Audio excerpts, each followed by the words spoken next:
Salam dostlar, kanalıma hoş geldiniz. Hoş gördük sizi. Bugün sizə maraqlı mövzu haqqında danışmaq istəyirəm. Bugün danışmaq istədiyim mövzu harmoniyadır. Neyse, mən bugün harmoniya haqqında danışmaq istəyirəm. Çünki artıq qış fəslidir, havalar çox soğuk keçir və harmoniya xəstəliyinin pik vaxtıdır. Məlum olduğu kimi harmoniya yəni qışda daha çox özünü göstərir. Ona görə də mən bugün haqqında sizlə danışmaq istəyirəm. Harmoniya yuxarı çənə sızlanıyor, hayvan boşluğunun iltihabı prosesidir. Yani bu zaman bunun tutulması baş verir. Yani burunla nefes alma çetinleşir ve burun yollarının sezdiği iltihabı ifadəsiz akması müşahit olunur. Demek ki bu zaman zədələnmiş sahədə, yəni zədələnmiş tərəfdə yanaq və göz qapağının şişməsi və bədən hərarətinin qalması müşahit olunur. Demek ki, eğer vaxtında həkimə müraciət olunub tədbir görülməzsə, ağır xəstələr verə bilər. Yəni bu osteomiyeliz, meningit falan kimi, hətta böyük və ürək çatışmazlığı kimi xəstələr verə bilər. Ona görə də əgər kimdə ki, harmoniya baş verdi, həkimə müraciət etmək lazımdır. Mən qeyd edirdim ki, harmoniya əsasən qış fəslində təsadüf olan bir xəstəlikdir. Ona görə də hər kəs ehtiyatlı olmalıdır. Yəni bu harmoniya yaradan Staphylococcus, ondan sonra may göbələyi, ondan sonra xlamidya, ondan sonra belə virus və mikroblar, yəni harmoniya yaratmağa səbəb olurlar. Yəni harmoniya yaradan səbəblər bunlardır. Demək ki, təbii ki, harmoniya maddəsində əsasən demək ki, antibiotiklərdən istifadə olunur. Ona görə də indi mən də sizə deyəcəm ki, hansısa təbii antibiotik istifadə etmək lazımdır. Mən bunu dəfələrlə demişəm ki, antibiotik istifadə etmək orqanizmə çox ziyanlıdır. Ancaq təbiətdə antibiotiklərin təsirini əvəz edən daha güclü vasitələr var ki, bunlardan istifadə etmək lazımdır. Əgər bu harmoniya maddə eləmək vaxtına mazı olmazsa, bu demək aparır cərrahiyə çıxardır. Yəni cərrahiyə gedib tutulmuş, ona görə də vaxtına mazı almaq lazımdır. Yəni bunu harmoniya kəskin və xroniki növləri olur. Əvvəlcə kəskin harmoniyadan sonra keçiriləcək xroniki hallar. Demək ki, bu hallara çatdırmaq üçün cərrahiyyəyə müraciət edilmək üçün vaxtında demək ki, müraciət etmək lazımdır. Birinci nə etmək lazımdır? Mən bunu qeyd edirəm birinci növbədə. İndi dəb düşüb, hamı səhər kimi bir evdən çıxır. Bu yol verməz bir haldır. Məsələn, evdə səhər, məsələn, mən bunu əvvəllər mən bunu heç vaxt rast gəlmişim ki, səhər işə gedirəm, dərsə gedirəm, başımı yum gedim. Məsələn, mən bunu normal qəbul edəməm. Ancaq adamlar, məsələn, mənim gördüyüm vaxtlarda, məsələn, mən yaşadığım illərdə, yaxın keçmişdə, adamlar axşam çimirlər ki, axşam çimirəm ki, də evdən bayıra çıxmayacağım.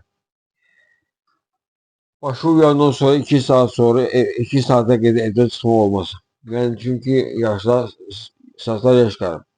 Düzdür, indi fen var, fenlə qurdularla çıxırlar. Yəni, işlərini rahat bilir. Ancaq ki, bu düzgün yol deyil. Yer deyirəm. Saçlar uyanır, başı uyandan sonra, ondan sonra 2 saat evdə oturmaq lazımdır ki, tamam saçlar qurusun. Ondan sonra çıxmaq olar. Ondan çıxandan da hökmən qış vaxtında başı bağlamaq lazımdır. Hökmən başı bağlamaq lazımdır. Başında ısınmaq olmasın. Hava soğuk keçir, ona görə də qorumaq üçün, istər harmoniya olsun, istər kəskin respirator xəstəliyindən olsun, qorumaq üçün hökmən baş geyimindən istifadə etmək lazımdır. Yəni bunun birinci səbəbi budur ki, adamlar çimirlər sonra başını çıxırlar bayram. Məsələn, ay nə bilim toya gedirəm, ay yaşda gedirəm, ay işə gedirəm. Məsələn, işə gedəndə belə səhər gedib çimirlər sonra işə gedirlər. Və yaxud dərsə gedirəm, və yaxud nə bilim hara gedirəm. Fərqi hara gedirəm, fərqi yoxdur. Çiməmdən sonra 2 saat sonra evdən çıxmaq olmaz. 2 saata qədər evdə oturmaq lazımdır ki, sonra evdən çıxasan. Bu birinci şərt budur. İkinci şərt baş geyimidir. Bax indi adıma post olurlar. Saçlarını qəşəng düzəldirlər fenli. Ondan sonra da saçını dağlar deyə, gözəl göstərmələm deyə. Bax bu gözəlki özlərini gözəlləri göstərsinlər. Onsuz da gözəlsiniz. Yəni bunu göstərməyə ehtiyac yoxdur. Qış vaxtında bunu göstərməyin. İndi inşallah üstünüzə yay gəlir də. Bahar gəlir, yay gəlir. Siz baharda öz güzəlliyinizi göstərirsiniz. Yəni indi qışda acaq qorumaq lazımdır. Xəstəlikdən qorumaq lazımdır. Ona görə də birinci növbədə mən bunu qeyd etmək lazımdır. Ondan sonra da profilaktika üçün əgər burnunuz tutulursa, bunun nəfəs alma çətinləşirsə, cürbəcür vasitələr var burada. Müxtəlif aptek vasitələri var. Ancaq mən dediyim bir vasitə var ki, bu da aptek vasitəsidir. Ancaq bu çox təbii bir vasitədir. Ud hindi yağı. Ud hindi yağı. Bundan yaxşı olaraq ud hindi yağına əlavə olunsun evkalipt yağı və deyək ki, şam yağı. Şam ağacının yağı. Bu çox gözəl təsir edir. Yəni bu evkalipt ud hindi yağı burun tutulmasının qarşısını alır. Hətta burun poliplərində də bu kömək edir. Demək ki, əgər kimdə himoz varsa, burun nəfəs alma çətinləşirsə, nəfəs ala bilmirsə, səhər axşam 2 damcı hər burun dərinə ud hindi yağı damcıdır. Bu çox gözəl təsir edir və müalicə edir. Bir var ki, təkcə burnu aç dirəyini, burnu açmaq, ancaq bu ud hindi yağı müalicə bir yağdır. Çox gözəl təsir edir. Ona görə də mən sizə deyirəm ki, məsləhətim budur ki, apteklərdə var, ud hindi yağı, uşaqlar üçün də var, böyüklər üçün də var, ondan istifadə edirsiniz. Almaya istifadə edin ki, himoizdən canınız qutarsın.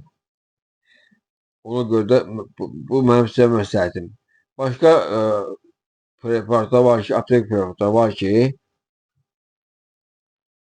bunlar da kömək edir. Ancaq bunlar müvəqqəti kömək edir. Yəni bir müddət kömək edir, ancaq bu müalicə eləmir. Ancaq mən bu ud hindi yağı əməlli başlı, yəni sona qədər müalicə edir. Ona görə də sizə məsləhətim budur ki, ud hindi yağından istifadə edirsiniz. Orada ud hindi yağının tərkibində var ki, propolis de orada var ki, propolis bildiğimiz gibi tabii antibiyotiktir. Orada efkalips var, efkalipsin yağı var. Ondan sonra şam ağacının yağı var. Bunlar hamısı orada var ve bundan istifadə etmək çox məsələ uyğundur və məsləhətdir. Ona görə də, amma birinci növbədə siz evdən bayıra çıxmayın və başıaçıq gəzməyin. Ondan nə hamiləlik olmayacaq, nə burun tutulması olmayacaq. Çox danışıq vaxt uzanmaq istəmirəm. Hələ bu qədər, bugünlük bu qədər. Kim ki kanalıma abunə deyil, kanala abunə olun. Videoları bəyənin, paylaşın ki, daha çox adam faydalı məsələdən istifadə eləsin. Hələ gəlin görüşənə qədər.